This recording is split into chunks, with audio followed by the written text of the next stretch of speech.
मोमल कितना अजीब नाम है। पहली बार सुना है मैंने। अपने आप से ये कहकर उसने दूसरा पन्ना पलटा जहाँ से मोमल ने लिखना शुरू किया। मैं मोमल मैरी। मैं 26 साल की एक लोगों द्वारा सताई हुई लड़की हूँ। मैं एक गांव की लड़की हूँ। मेरा ब्लड ग्रुप बी पॉजिटिव है। मैं 30 दिसंबर 1997 में पैदा हुई थी। मैं अपने माँ बाप की तीसरी औलाद हूँ। एनिमल लवर हूँ क्योंकि इंसान तो प्यार के काबिल रहे नहीं। मेरी बहुत सारी हॉबीज़ हैं जैसे कि teaching, art and craft, singing, cooking, painting और रीडिंग। मुझे पढ़ने लिखने का बहुत शौक था, या यूँ कहें कि मैं किताबी कीड़ा थी। इसलिए मैं अपने स्कूल में हमेशा टॉपर रही। मुझे कई तरह के फोबिया भी हैं, जिनमें से एक इंटोमोफोबिया, फियर ऑफ इंसेक्ट्स। मुझे उड़ने वाले कीड़ों से बहुत डर लगता है। दूसरा बड़ा यह फोबिया है गमोफोबिया, ए फेयर ऑफ कमिटमेंट और फेयर ऑफ मैरिज। ये फोबिया मुझे पहले नहीं था, लेकिन एक ऐसा हादसा हुआ जिसने मेरी दुनिया को उलट पलट कर रख दिया। मैं एक डिसऑर्डर के साथ भी जी रही हूँ, और वो ये हैं पोस्ट ट्रॉमेटिक स्ट्रेस डिसऑर्डर, जिस वजह से मुझे बुरे सपने आते हैं और मैं ठीक से सो नहीं पाती हूँ। ये डिसऑर्डर भी मुझे उस हादसे की वजह से हो गया। तो अब मैं अपने लाइफ के सबसे भयानक पलों को लिखने जा रही हूँ। 22 साल तक की उम्र में मैं सिर्फ किताबों की दुनिया में थी और उसी में खोई हुई थी। स्कूल कॉलेज में मैंने किसी को बॉयफ्रेंड नहीं बनाया, यहाँ तक कि कोई लड़का दोस्त भी नहीं था। किताबों से नज़र हटी ही नहीं तो किसी को क्या देखती। मेरी सिर्फ एक ही बेस्ट फ्रेंड थी। मैं उसी से बातें करती रहती थी। सारे लड़के मुझे घमंडी समझते थे। किताबों की दुनिया में इतनी मशगूल थी कि असल दुनिया की कड़वी और घिनौनी शक्ल देख ही नहीं पाई। जब मेरा कॉलेज ख़त्म हुआ तब मेरे पास मोबाइल फ़ोन आया। मैंने एक सोशल मीडिया में अपना अकाउंट बनाया, और यही मेरी सबसे बड़ी गलती थी। मुझे ऑनलाइन एक लड़का मिला जिसका नाम था मार्को। मुझे इस नाम से नफ़रत है। कभी बेहद मोहब्बत हुआ करती थी। अब जब अभी कभी ख्याल आता है कि इस आदमी से मैं खुद से ज़्यादा प्यार करती थी, तो मैं अपने आप से भी नफ़रत करने लगती हूँ। मार्को से सिर्फ फ़ोन पर बातें होती थी, और उसकी बातें इतनी अच्छी थी कि बस मैं पिघलती चली गई, और धीरे धीरे जैसे मैं उसकी गुलाम बनती चली गई। वह जो कहता मैं वही करती, जैसे मेरी रूह अब उसके हाथ में थी। मैंने अपने सपने में भी नहीं सोचा था कि कोई मुझे इस कदर अपने प्यार में पागल कर सकता है।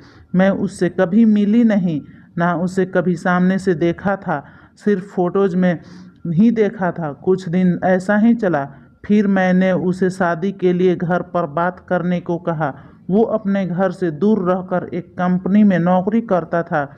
उसने कहा कि वह अपने घर पर बोल चुका है और घर पर सभी लोग राजी हैं, लेकिन ऐसा कुछ नहीं था। वह मुझे बस झूठ बोल रहा था। उसने कहा कि तुम भी अपने घर पर बता दो।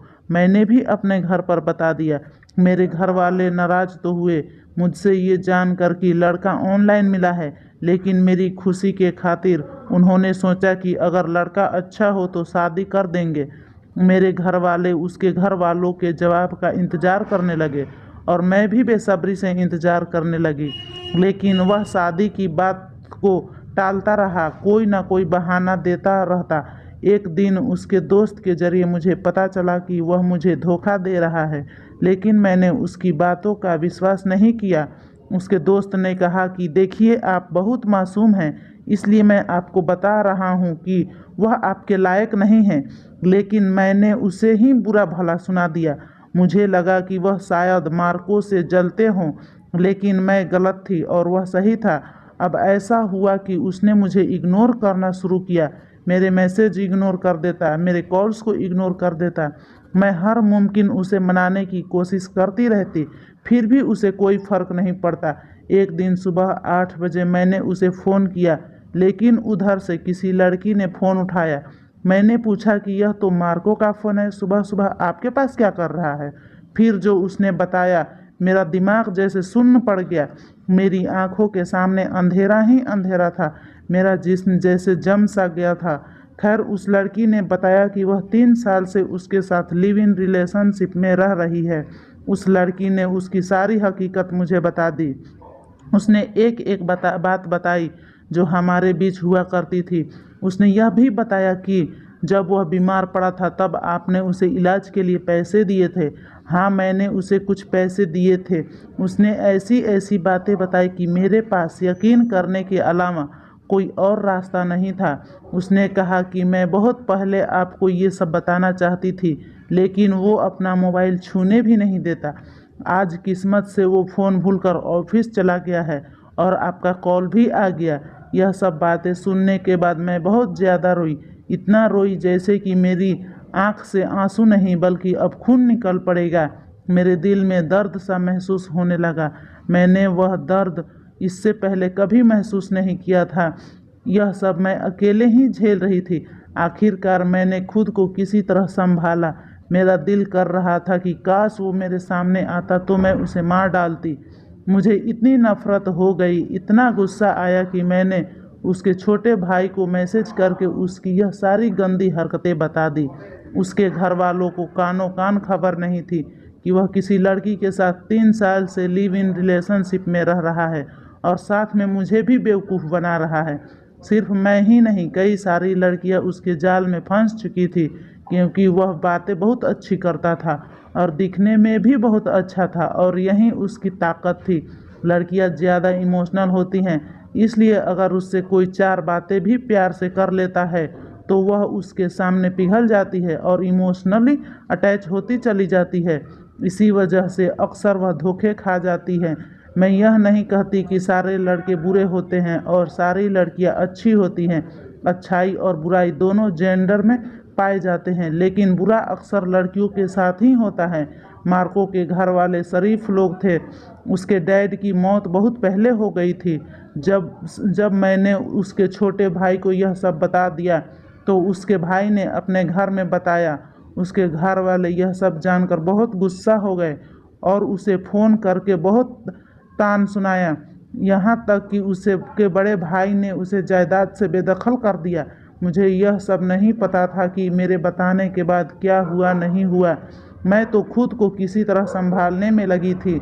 मैं बहुत ज़्यादा डिप्रेशन से गुजर रही थी। मुझे किसी ने सलाह दी कि तुम कोई क्लास ज्वाइन कर लो, तो मैंने ड्राइंग की क्लास ज्वाइन की, लेकिन मुझे इस बात की बिल्कुल खबर नहीं थी कि वह सन की मार्को मेरे ताक में बैठा है।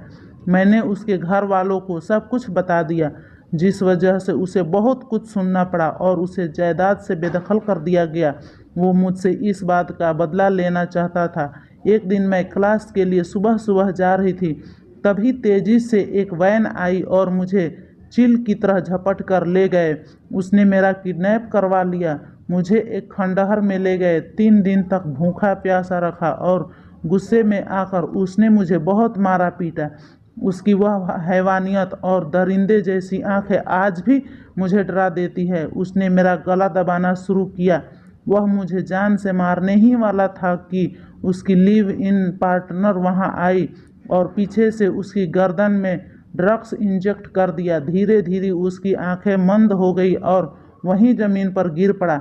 मैं तो अधमरी हो चुकी थी, मुझमें अब थोड़ी सी ही जान बाकी थी। उसकी पार्टनर ने मुझे कहा कि निकलो यहाँ से, जल्दी से भाग जाओ, वरना यह तुम्हें मार देगा। तुम नहीं जानती यह कितना बड़ा साइको है।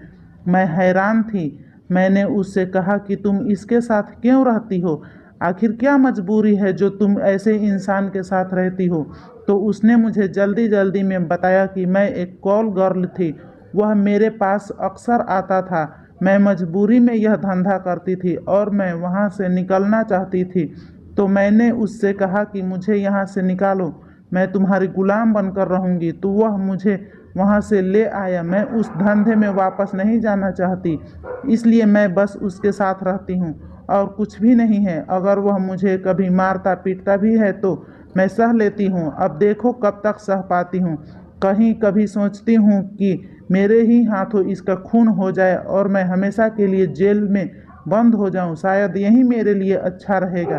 उस लड़की की बातें सुनकर मेरा दिल फट गया और ऐसा लगने लगा कि मैं इससे तो काफ़ी बेहतर हालत में हूँ। मुझे गॉड का शुक्रिया अदा करना चाहिए। मैं किसी तरह वहाँ से बच निकली। मेन रोड पर गई तो भूखी प्यासी और जख्मी होने की वजह से बेहोश होकर गिर पड़ी। जब होश आया तो पता चला कि मैं एक सरकारी अस्पताल में थी। कुछ पुलिस अधिकारियों ने मुझे वहां पहुंचाया था। अस्पताल वालों ने मुझसे नंबर पूछकर मेरे घर में फ़ोन किया गया। घर से मेरे बड़े भाई आए और मुझे ले गए। लेकिन जब घर पहुंची तो यहाँ अलग ही कहानी बनी हुई थी। पूरे गांव में और पड़ोसी गांव में यह हल्ला मचा था कि मैं अपने बॉयफ्रेंड के साथ भाग गई हूँ। इन 3 दिनों में जब तक मैं गायब रही मेरे परिवार का घर से निकलना भी दुश्वार हो गया था। उनकी बहुत ज़्यादा बेइज्जती हुई। मेरे पापा बीमार पड़ गए थे। माँ की हालत अधमरी सी थी। मेरे परिवार को भी कहीं ना कहीं लग रहा था कि मैं मार्को के साथ भाग गई हूँ, इसलिए वह लोग मुझसे नाराज़ थे। लेकिन मैंने फिर सारी बात बताई और मेरे जिस्म में लगे जख्म भी मेरी बेगुनाही साबित कर रही थी। क्योंकि मैं घर में सबकी बहुत लाडली थी, इसलिए उन्होंने मेरी बात मान ली। लेकिन मैं खुद को मना नहीं पाई। सारी गलती मेरी थी। मैं मार्को के जाल में फंसी, जिस वजह से आज मेरे घर वालों की इतनी बेइज्जती हुई। मैं खुद की नज़र में गिर गई। अब गांव में मेरा जीना दुश्वार हो गया। हर कोई मुझे बदचलन कहता और आपस में मेरी बुराई करते रहते। लोग मुझे इस तरह देखने आते जैसे कि मैं चिड़ियाघर से भागी हुई कोई अजूबा जानवर आ गई हूँ। लोगों को लग रहा था कि मैं जिसके साथ भागी थी उसने मेरे साथ रेप करके छोड़ दिया है। इसलिए गांव के लोग मुझे ऐसे देखते जैसे मैं नापाक हूँ। आखिर मैं किस किस को अपनी कहानी बताती। जिनको बताती उनमें से कोई यकीन करता तो कोई कहता कि बस कहानी बनाकर सुना रही है। जो लोग मुझे अच्छी तरह जानते थे वह मेरी बातों का यकीन कर लेते थे। लेकिन दूर दराज के गांव के लोग ना जाने क्या क्या बातें बना रहे थे। मैं इस तरह से बस टॉर्चर हो रही थी। कभी कभी ख्याल आता था कि अपनी जान ले लूं। लेकिन मैं एक रिलीजियस लड़की हूं। मैं अपने गॉड के बहुत करीब हूं और गॉड ने सुसाइड करने से मना किया है। और मेरी माँ, मेरे पापा, मेरे चाहने वालों को मैं इस तरह से और ज़्यादा रुलाना नहीं चाहती थी, इसलिए बस किसी तरह सांस ले रही थी। इस हादसे के बाद मुझे नींद नहीं आती और जब किसी तरह नींद आ भी जाती है तो वो ही सपना आता जिसमें मार्को मुझे टॉर्चर कर रहा होता और मेरा गला दबा रहा होता है। अक्सर रात को बड़ी बड़ी सांसें लेते हुए और पसीने से लथपथ डर कर उठ जाती हूँ। मेरे जिस्म से उसके मारने पीटने का निशान तो मिट गया, लेकिन मेरे दिमाग में एक चोट रह गया जो मुझे ठीक से सोने भी नहीं देता। और बार बार लगभग हर रोज़ मैं सपने में डर कर उठ जाती हूँ। आज 4 साल हो गए हैं, लेकिन मेरे दिमाग का चोट अब तक ठीक नहीं हुआ और मैं इसी के साथ जी रही हूँ। मैंने लाइब्रेरी एंड इंफॉर्मेशन साइंस में बैचलर डिग्री हासिल की है ताकि मैं लाइब्रेरियन बनकर फिर से अपनी किताबी दुनिया में वापस जा सकूं। क्योंकि अब मुझे प्यार होना तो दूर, किसी लड़के से दोस्ती भी नहीं हो सकती। मुझे लोगों से नफरत हो गई है। लोग सिर्फ अपनी ज़िंदगी नहीं जीते बल्कि दूसरों का जीना हराम करते हैं। मैं अपने गांव से दूर बस जाना चाहती हूँ ताकि मुझे और खरी खोटी सुनना ना पड़े, जहाँ पर मुझे कोई जानता ना हो, मेरा कोई रिश्तेदार ना हो। अब मुझे किसी चीज़ से फ़र्क नहीं पड़ता, ना मुझे रोना आता है। पहले मैं भूतों से बहुत डरती थी, लेकिन अब उनसे ज़्यादा इंसान से डरती हूँ। मैं अपनी डायरी में यह सब इसलिए लिख रही हूँ ताकि अगर मैं कभी अचानक दुनिया से चल बसी तो मेरी यह सच्चाई, यह डायरी कभी न कभी किसी न किसी के सामने ज़रूर खोल देगी और शायद तब मेरी रूह को सुकून मिले। डायरी को पढ़ते पढ़ते अब्राहम के बार बार रोंगटे खड़े हो रहे थे। आगे की कहानी सुनने के लिए चैनल को प्लीज़ सब्सक्राइब करें एंड लाइक करें। कहानी अच्छी लगे तो प्लीज़ चैनल को सब्सक्राइब करें।